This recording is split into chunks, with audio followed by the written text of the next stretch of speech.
Hello नमस्कार, मी Dhanashree house queen मध्ये तुमचं खूप सारं स्वागत करते. आजचा दिवस तुम्हाला खूप छान आनंदात जाऊ दे. तुमच्या मनातल्या सगळ्या चांगल्या इच्छा स्वामी महाराज पूर्ण करू देत. आई होण्याचं सुख लाभणं ही फार इतकी आनंद देणारी गोष्ट आहे प्रत्येकीच्या आयुष्यातली. पण काहींच्या आयुष्यामध्ये हे सुख येता येता राहतं आणि खूप सारे प्रॉब्लेम्स सुद्धा फेस करतात. सध्या मी पाहते माझ्या ओळखीच्यातले पण काही लोक आहेत की ज्यांना हा प्रॉब्लेम फेस करावा लागतो, इनफर्टिलिटीचा, वंध्यत्वाचा. तर ह्या गोष्टीवरती इतका त्रास होतो त्या कपल्सना किंवा घरातून प्रेशर किंवा ह्या गोष्टी, तर ह्यावरती सुद्धा ओव्हरकम करता येतं. आणि असाच एक इन्फॉर्मेटिव्ह व्हिडिओ मी आज तुमच्यासाठी घेऊन आले. आज मी चाललेले आहे नोवा IVF सेंटरला ठाण्यामध्ये.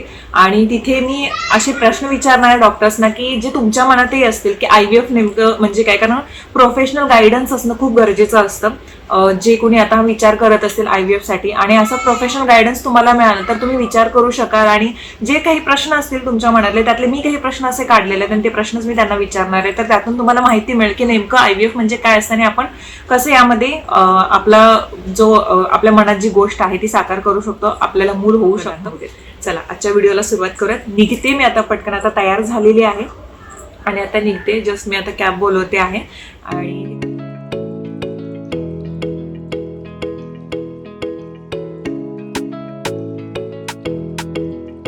माझ्यासोबत इथे आता डॉक्टर संदीप माने आहेत, जे की एक्सपर्ट आहेत IVF आणि इनफर्टिलिटी ट्रीटमेंट्समध्ये. आणि त्यांचं मी तर स्वागत करतेच माझ्या आता या व्हिडिओमध्ये. आणि त्यांना मी काहीतरी प्रश्न विचारेन. आधी मी डॉक्टरांना खूप खूप खूप धन्यवाद देते की तुम्ही आता हा टाइम मला देताय आणि माझ्या ऑडियन्सला याबद्दल खूप सारी माहिती कळून जाणार आहे आता की नेमकं IVF काय आहे आणि इनफर्टिलिटी ट्रीटमेंट्स काय आहेत. त्याचे मी काही प्रश्न पण आणलेले आहेत. आणि तुमचं माझ्या व्हिडिओमध्ये, माझ्या ह्या स्पेशल व्हिडिओमध्ये खूप स्वागत आहे. थँक्यू धनश्री.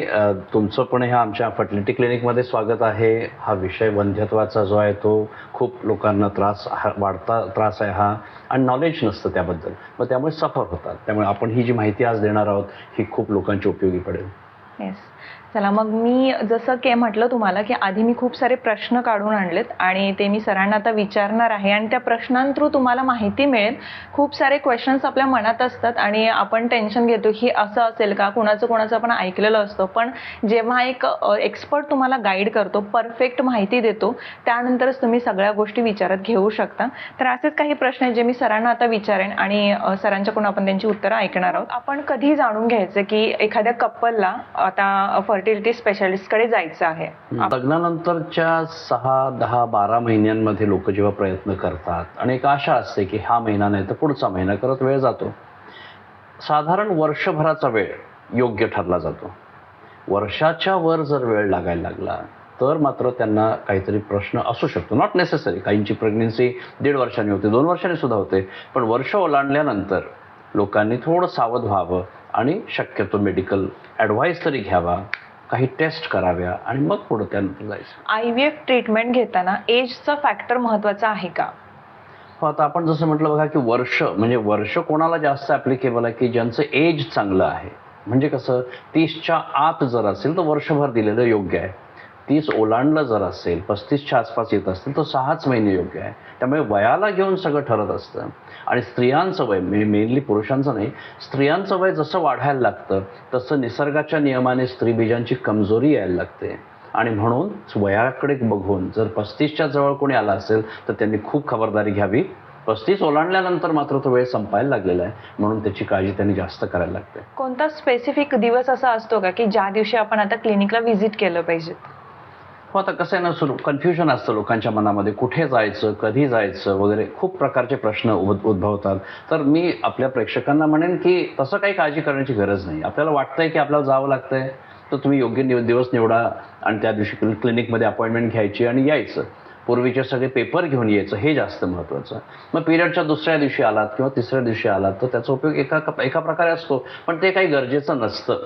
उपाशी पोटी येणं वगैरे असंही काही नाही. आणि दोघांनी एकत्र यायचं असतं, हजबंड वाईफने.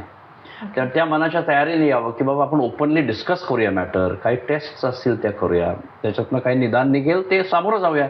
घाबरायचं काहीच नसतंय. बऱ्याच वेळेला लोक घाबरतात यु नो, आणि ती भीती आपण बाजूला ठेवून पुढे यायला हवं आणि अनेक प्रश्न असेच सुटतात, बऱ्याच वेळेला सुटतात simply. आता वंध्यत्व म्हटल्यानंतर आधी स्त्रियांना मनात टेन्शन असतं आणि त्यानंतर घरामध्ये सुद्धा थोडंफार असं चालू असतं की इतके वर्ष झाली, इतकं तुम्ही ट्राय करताय पण होत नाही. आणि कधी कधी पार्टनरला पण वाटतं की काहीतरी कमी असेल का, मग तेव्हा असा विषय येतो की दोघांनी पण जायचं क्लिनिकमध्ये की एकट्यानेच गेलं पाहिजे. हो, नाही, आपल्याकडे मी काय म्हणतोय, भारतामध्ये तरी हे कल्चर आहे की हजबंड वाईफ एकत्र बऱ्याच वेळेला येतात, बऱ्याच वेळेला ऑलमोस्ट 100%. बाहेर काही देशांमध्ये पुरुषांची मनस्थिती अशी असते की मला काय प्रॉब्लेम आहे, तो असेल तो तिचाच असेल, मग ते कदाचित यायला टाळतील, आले तरी बाजूला उभे राहतील. हे मी आता आफ्रिकेमध्ये कन्सल्ट करतो, तिथे बघितलंय मी हे क्लोजली. पण तसं नाही, दोघांचा प्रश्न आहे तो. जरी स्त्रीमध्ये विषय असला तरी याचा अर्थ असा नाही की आपण दोष द्यायचा आहे, तो कंबाईंड मिळून हजबंड वाईफचा प्रश्न समजून त्याला डील करायचं असतंय. त्यामुळे दोघांनी येणं आहे आणि तिथे प्लीज कुठेही दोष माझा का तुझा ह्याच्यात न जाता आपल्याला ह्याचा तोडगा काढायचा आहे, प्रश्न सोडवायचा आहे, हा ॲटिट्यूड ठेवून जर आपण काम केलं ना, केव्हाही चांगलं काम होतं. बरं, आता असं असतं, आपण जेव्हा टीव्ही वरती बघतो फर्टिलिटी किंवा ह्या सगळ्या गोष्टी किंवा आपण ऐकतो, तेव्हा आपल्या मनात एक प्रश्न असतो की हे नेमकं काय होतं फर्टिलिटी सेंटरमध्ये किंवा काय गोष्टी असतात. आपण ऐकिवातच गोष्टी ऐकतात, जास्त करून लोक त्याच्यावरती भरोसा ठेवतात, पण ऍक्च्युअलमध्ये फर्टिलिटी सेंटरमध्ये काय होतं, काय काम चालू होतं? एका जोडप्याला जेव्हा प्रेग्नन्सी होत नाहीये आणि कुठे डॉक्टरांकडे जावं लागतंय, तर त्यांच्या मनातला पहिला भीतीचा विषय, बापरे फर्टिलिटी सेंटरला जायचं म्हणजे एक प्रकारचा तो स्टिग्मा समजला जातो. तिथे आत जाताना कोणी बघेल का आपल्याला किंवा काय. आपण त्याकडे न लक्ष देता आपल्या सफरिंगला, आपल्या इच्छा भावना ज्या दुखावल्या जात आहेत त्याकडे जास्त लक्ष देणं महत्त्वाचं आहे. आणि इथे आल्यानंतर आम्ही काय करतोय, तर चर्चा करून, गप्पा करून, पूर्वीची ट्रीटमेंटचा आढावा घेऊन त्याच्यातनं काय माहिती मिळते ती घेतो आपण, आणि मग त्यातनं नॉलेज देणं, अवेअरनेस करणं, एज्युकेशन करणं हे सगळ्यात महत्त्वाचं. सगळ्यात IVF हे ते सगळं राहिलं बाजूला. सगळ्यात महत्त्वाचं काय की आपला विषय काय आहे, आपले प्रॉब्लेम्स काय आहेत, त्याला उपाय ऑप्शन्स काय आहेत आणि त्यातलं तुम्हा दोघांना काय पटतं आहे. या 3 लेवलला जर आपण हा विषय डिस्कस केला तर कपलला कळतं, ठीक आहे मला समजलं हे काय म्हणतात. पुढचा पाऊल असतं टेस्ट करणं. हिस्ट्रीमधनं अंदाज येतो आम्हाला, मग आम्ही टेस्ट करतो. टेस्टमधनं निदान डायग्नोसिस फायनल झालं की त्याचे ऑप्शन्स काय जे कपलला ॲक्सेप्टेबल असतील त्या मार्गाने पुढे जायचं. टप्प्याटप्प्याने पुढे जाणं. प्रेक्षकांना हे सांगायचं वाटेल मला की एका ठिकाणी अडकून नाही पडायचं. नुसत्याच गोळ्या सोप्या आहेत म्हणून 6 महिने, वर्ष, 2 वर्ष गोळ्याच खाल्ल्या तर दुष्परिणाम आहेत. IUI म्हणून एक ट्रीटमेंट आहे, तीच करत बसलो तर नुकसान होणार आहे. So we must keep progressively, systematically going forward. Female आणि मेल फर्टिलिटी प्रॉब्लेम काय आहेत किंवा काही इश्यूज असतील तर ते करण्यासाठी टेस्ट गरजेचे आहेत का? बघा, आता आपल्याकडे जेव्हा एक कपल समोर बसलंय, ते आपल्याकडे आशेने बघतात, ते आमच्यासमोर प्रश्न काय पडतो की आता आपल्याला ह्यांना नॉलेज द्यायचं आहे. सगळ्यात सोपा विषय काय, मी काही वेळेला विचारतो, त्यांनाच हा प्रश्न विचारतो की तुम्ही वर्ष 2 वर्ष ट्रीटमेंट घेतली आहे, काय सांगण्यात आलंय, तुमचा प्रॉब्लेम काय सांगतायत कोणी? ह्या प्रश्नाचं उत्तर 10 पैकी 9 लोकांना नाही सांगतायत. मग माझा पहिला विषय काय असतो की प्रॉब्लेम पुरुषात असू शकतो किंवा स्त्रीमध्ये असू शकतो किंवा दोघांमध्ये असू शकतो. मग स्त्रीमध्ये म्हटलं की काय, स्त्री बीज आहेत, ट्यूब्स आहेत आणि युट्रस आहे. इतकं सोपं आहे खरं ते. लोक घाबरून नुसते कॉम्प्लिकेशनमध्ये जातात. पुरुषात काय, तर शुक्राणू आहेत.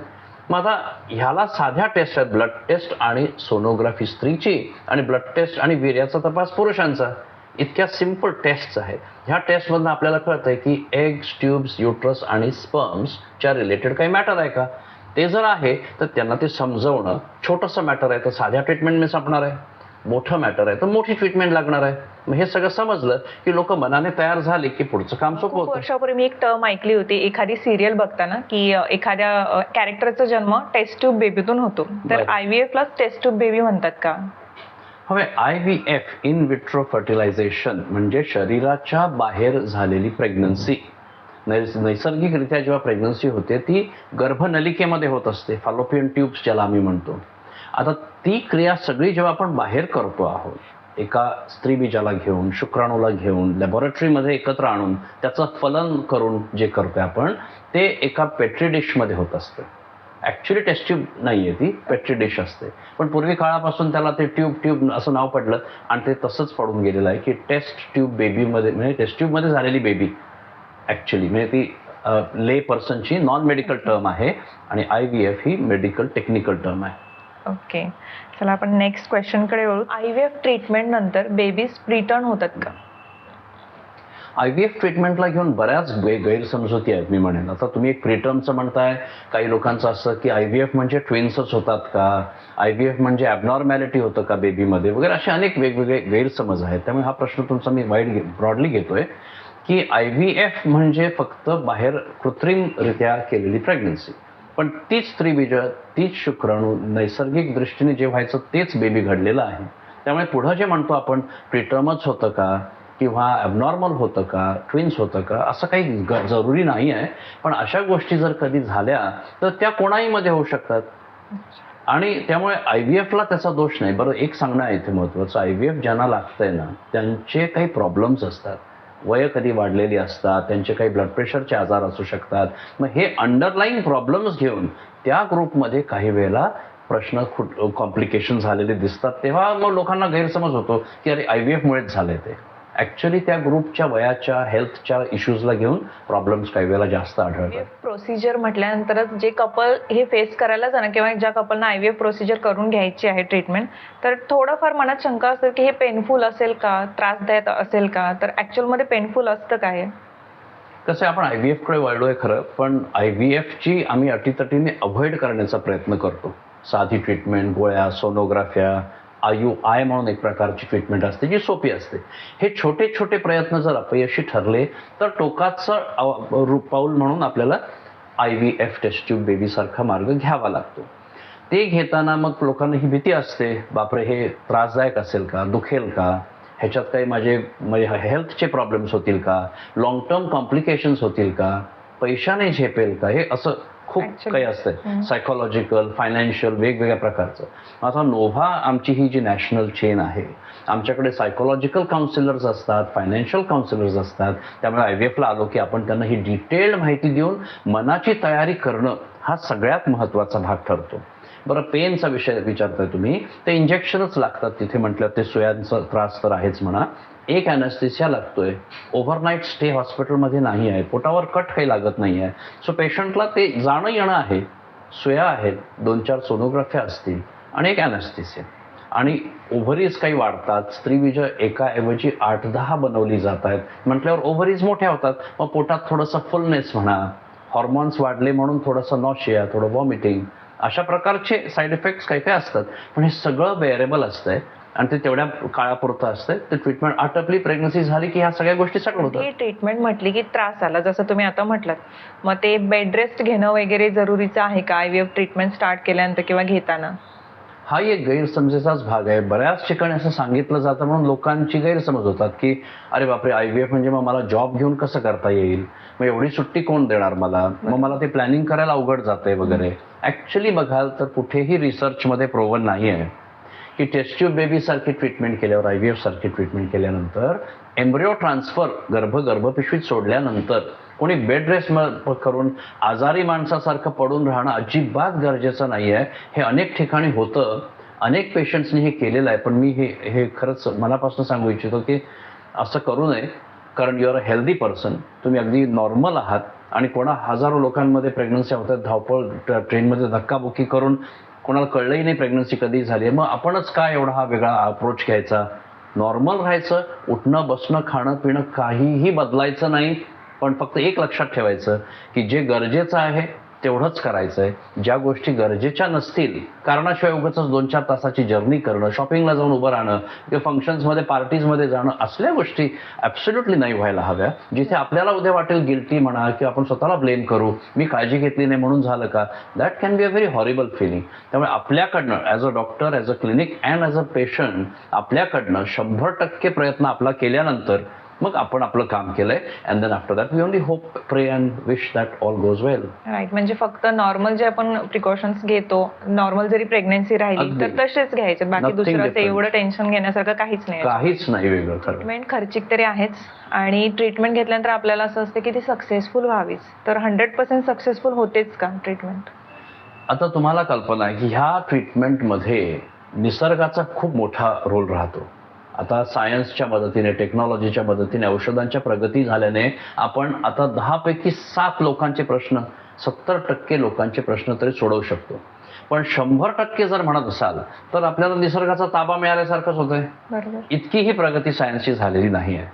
आणि आय डोंट थिंक ते कधी होईल सुद्धा, कारण ती कॉम्प्लेक्सिटी सायन्सची खूप, नेचरची कॉम्प्लेक्सिटी खूप आहे की जिथे आपल्याला प्रत्येकाच्या केलेल्या ट्रीटमेंटला प्रत्येक वेळीच सक्सेस होईल असं एवढा ताबा अजून आपला नाही आहे. म्हणजे एक साधं उदाहरण द्यायचं, नवीन लग्न झालेल्या जोडप्याला जेव्हा प्रेग्नन्सी हवी आहे आणि ते जर 6 महिने देत आहेत, वर्ष आणि 1.5 वर्षानंतर जर एखादी प्रेग्नन्सी झाली आहे, जेव्हा की सगळं नॉर्मल होतं, एज पण चांगलं होतं, तेव्हा हा प्रश्न उभा राहत नाही, अरे 18 महिने का लागले, पहिले 16-17 महिने का झाली नाही. ते नोबडी इज इंटरेस्टेड, त्या प्रश्नात कोणाला इंटरेस्ट नसतोय. पण मला प्रश्न पडतो की 18 महिने का लागले. पण IVF ला आल्यानंतर कसं एवढा खटाटोप, एवढा त्रास, एवढे पैसे लागल्यावर आपल्याला असं वाटतं बापरे आता हे इथेच संपावं, एकामध्येच व्हावं. पण कधी काही वेळेला दुसरी वेळ येते, जनरली 3 प्रयत्नांमध्ये प्रेग्नन्सी व्हायला हवी. Thank you very much for all of the things that you have done for me and the others that I sent to you. Your hospitality, your friendship, and everything is good. Thank you very, very much.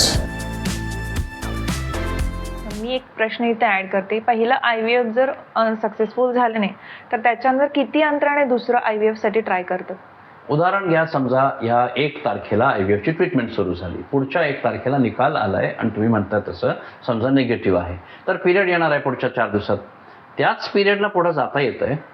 एखाद्याची मानसिक, शारीरिक, financial म्हणा आर्थिक तयारी नसेल तर एखादा महिना ऍड करता येतोय.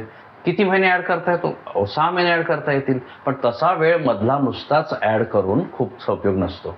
सो प्रेफरेबली IVF झाल्यानंतरच्या पुढच्या 1-2 महिन्यामध्ये पुढचं पाऊल परत घ्यायला बेटर असतं, कारण दिलेल्या औषधांचा परिणाम शरीरामध्ये असतो, मग त्याचा ऍडव्हान्टेजही मिळतो. IVF साठी एग किंवा स्पर्म कधी रिकमेंड करतो, म्हणजे करू शकतात की हा आता IVF साठी हे सगळ्या गोष्टी जरुरीच्या आहेत किंवा ह्या गोष्टी त्यावेळेलाच करायच्या आहेत? बघा, प्रत्येकाला आपल्याच शुक्राणूंनी, आपल्याच स्त्रीबीजांनी प्रेग्नन्सी करणं आवडतं. भावना असतात तिथे, प्रत्येकाची इमोशन्स असतात आणि आम्हालाही तेच करून द्यायचं असतं. पण हे करताना ते शारीरिक दृष्टीने ह्या सगळ्या गोष्टी योग्य आहेत का, स्त्रीबीज बरोबर आहेत का, शुक्राणू बरोबर आहेत का, हे ठरवावं लागतं. आता कोणामध्ये समजा शुक्राणूंची संख्या कमी आहे तर टेक्नॉलॉजी आहे, टेक्नॉलॉजीच्या मदतीने आपण ते बायपास करू शकतो, तो प्रश्न सोडवता येतो. बरं, 0 आहे, शुक्राणूंचा काउंटच 0 आहे, शुक्राणूच नाही आहेत जर, तरी आम्ही ब्लड टेस्ट करून शरीरामध्ये जर बनत असतील तर निडल टाकून ते शुक्राणू मिळवू शकतो. ते तसे घेऊन सुद्धा टेस्टिव्ह बेबीने आपण त्यांना प्रेग्नन्सी देऊ शकतो. बरं, निडल टाकून मिळालेच नाही जर, याचा अर्थ ते बनतच नाही आहेत, मग अशा वेळेला त्यांना बाहेरनं घेणं, हे पण काउन्सिलिंग करून मनाच्या तयारीने, आणि अनेक जण असे मार्ग घेतात. त्यांना कळतं आपल्याला आता एकतर बेबी होणारच नाही आहे किंवा अशा मार्गाने व्हायचं आहे. हा झाला पुरुषांचा विषय. स्त्रियांमध्ये सुद्धा मगाशी मी म्हटल्याप्रमाणे वय जेव्हा 35 ओलांडतंय, 37, 38, 40ला येत आहे, तर स्त्रीबीज कमजोर व्हायला लागली आहेत. मग आपल्या स्वतःच्या स्त्रीबीजांना घेऊन जेव्हा आपण प्रयत्न करतो तेव्हा एकतर अपयश येतं कधी, किंवा झालेली प्रेग्नन्सीचा लॉस होऊन मिसकॅरेज होणं असतंय. नॉर्मल, ॲबनॉर्मल हे वयाशी जोडलेल्या गोष्टी पण आहेत. म्हटल्यावर अशा केसेसमध्ये कधी कधी स्त्रीबीज पण बाहेर न घ्यायची कोणावर वेळ येते. त्याला इंडिकेशन्स असतात, पण ते टोकाचे शेवटचे मार्ग असतात. शक्यतो प्रयत्न स्वतःचे शुक्राणू, स्वतःच्या स्त्रीबीजांना घेऊन आम्ही करत असतो.